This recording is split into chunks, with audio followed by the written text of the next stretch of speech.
بسم اللہ الرحمن الرحیم۔ شروع کرتا ہوں اللہ کے نام سے۔ حضرت ابن عباس رضی اللہ عنہ سے روایت ہے کہ حضرت جبرائیل علیہ السلام نے رسول اللہ صلی اللہ علیہ وسلم سے یہ عرض کیا، مجھے بتائیے ایمان کیا ہے؟ نبی کریم صلی اللہ علیہ وسلم نے ارشاد فرمایا، ایمان کی تفصیل یہ ہے کہ تم اللہ تعالیٰ، آخرت کے دن، فرشتوں، اللہ تعالیٰ کی کتابوں اور نبیوں پر ایمان لاؤ، مرنے اور مرنے کے بعد دوبارہ زندہ ہونے پر ایمان لاؤ، جنت دوزخ، حساب اور اعمال کے ترازو پر ایمان لاؤ، اچھی اور بری تقدیر پر ایمان لاؤ۔ حضرت جبرائیل علیہ السلام نے عرض کیا، جب میں ان تمام باتوں پر ایمان لے آیا تو کیا میں ایمان والا ہو گیا؟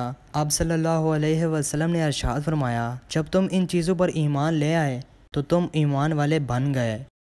حضرت ابو ہریرہ رضی اللہ عنہ سے روایت ہے کہ نبی کریم صلی اللہ علیہ وسلم نے ارشاد فرمایا، ایمان یہ ہے کہ تم اللہ تعالیٰ کو، اس کے فرشتوں اور آخرت میں اللہ تعالیٰ سے ملنے کو اور اس کے رسولوں کو حق جانو اور حق مانو، اور مرنے کے بعد دوبارہ زندہ اٹھائے جانے کو حق جانو اور حق مانو۔ دوستو، اگر آپ کو حدیث شریف سننا پسند ہے تو ہمارے اس چینل کو بھی سبسکرائب کریں اور ساتھ میں دیے گئے بیل پر کلک کریں۔ اللہ تعالیٰ اس کے چہرے کو روشن کر دیتا ہے جو حدیث شریف کو سن کے آگے دوسرے لوگوں تک پہنچاتے ہیں۔ اگر ہو سکے تو زیادہ سے زیادہ شیئر کریں۔